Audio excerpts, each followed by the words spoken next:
Assalamualaikum warahmatullahi wabarakatuh. Alhamdulillah, salatan wa salaman ala rasulillah wa ba'du. Sahabat sekalian, pada kesempatan kali ini saya akan membahas tentang bahaya orang yang enggan menunaikan zakat.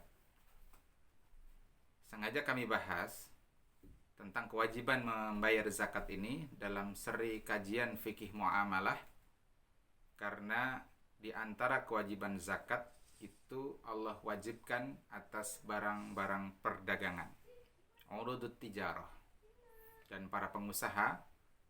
Di antara sektor yang paling banyak mereka lakukan itu adalah perdagangan. Insya Allah setelah video ini kita akan membuat video tentang bagaimana tata cara menghitung zakat perdagangan.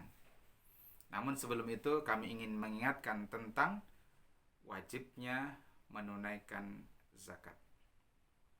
Sahabat sekalian, zakat ini adalah kewajiban dari Allah Subhanahu wa taala bagi orang-orang yang kaya, yakni orang-orang yang memiliki harta dan hartanya tersebut memenuhi nisabnya.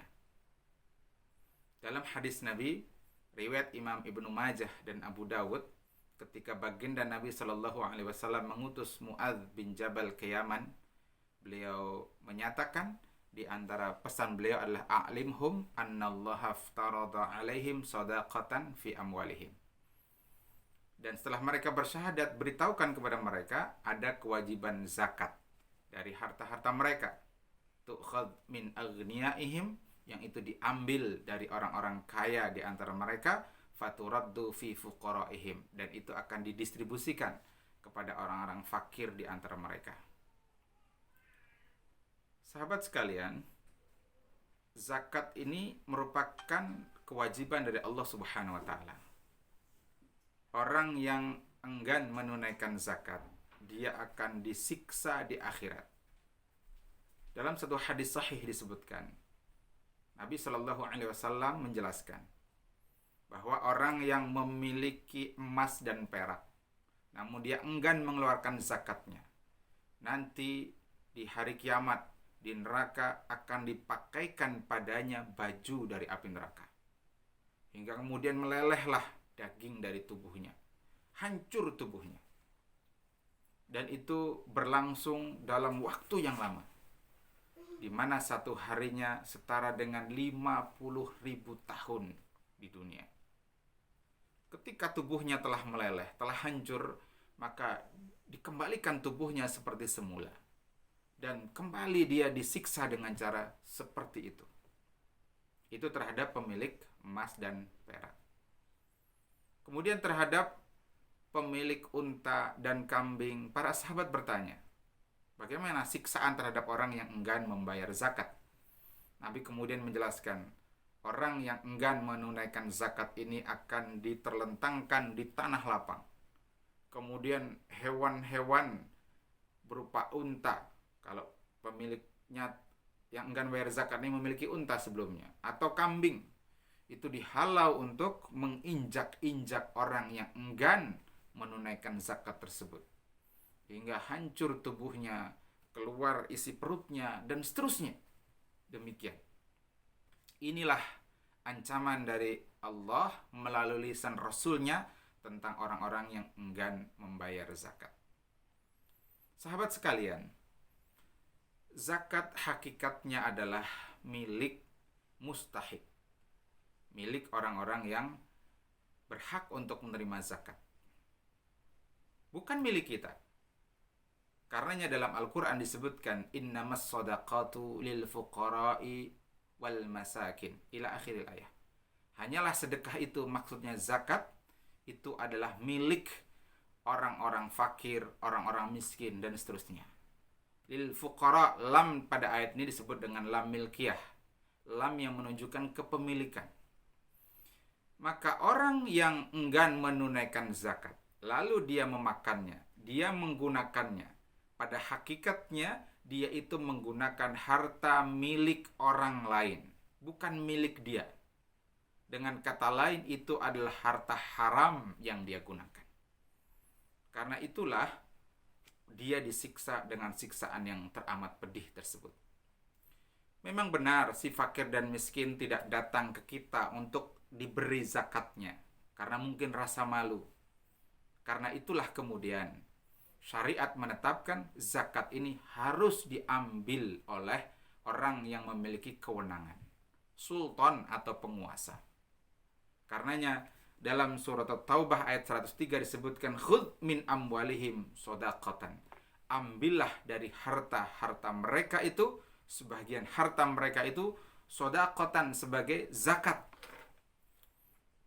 Disebut khudh di sini yang diperintahkanlah baginda Nabi Muhammad SAW. Dan baginda Nabi sejak hijrah, beliau adalah seorang raisud daulah, seorang kepala negara. Maka kewajiban ini masih terus berlangsung bagi negara. Karenanya di zaman Sayyiduna Abu Bakar As-Siddiq radhiyallahu an, ada sejumlah orang yang enggan menunaikan zakat. Mereka beranggapan bahwa zakat itu wajib ketika Nabi masih hidup. Adapun ketika Nabi telah wafat, tidak ada lagi kewajiban zakat. Karena perintah mengut zakat itu hanya kepada Nabi, kata mereka, khudh. Ya, perintahnya kepada satu orang, khudh, bukan khudhu. Mereka berdalih demikian. Namun pandangan itu adalah pandangan yang keliru. Dan Abu Bakar As-Siddiq mengatakan, seandainya mereka tidak mau menunaikan zakat, meskipun hanya tali pelana unta, akan tetap aku ambil harta zakat dari mereka. Inilah peran penguasa. Karena mungkin fakir miskin malu untuk meminta-minta. Maka penguasa yang baik, dia akan mendata rakyatnya, yang fakir berapa, yang miskin berapa, dan seterusnya. Kemudian dia juga mendata siapa orang-orang yang sudah wajib menunaikan zakat. Hartanya dihitung sejak awal, ya, kemudian pada saat haul dihitung kembali. Dan negara akan mengingatkan kepada mereka untuk menunaikan zakat. Dan jika mereka enggan menunaikannya, mereka akan dihukum. Di zaman Sayyidina Abu Bakar As-Siddiq hingga diperangi. Karena mereka mengingkari wajibnya menunaikan zakat. Dan jika zakat ini ditunaikan, dalam ayat tersebut disebutkan tutahhiruhum wa tuzakkihim biha. Zakat itu adalah sebagai cara, sarana untuk mensucikan dan membersihkan harta dan diri mereka. Maka orang yang menunaikan zakat, hartanya menjadi bersih, hanya tersisa harta yang halal baginya, tidak bercampur dengan harta yang haram. Jiwanya juga menjadi bersih karena ia taat kepada Allah dan dia menunaikan hak orang-orang yang mustahik, orang-orang yang berhak untuk menerima zakat.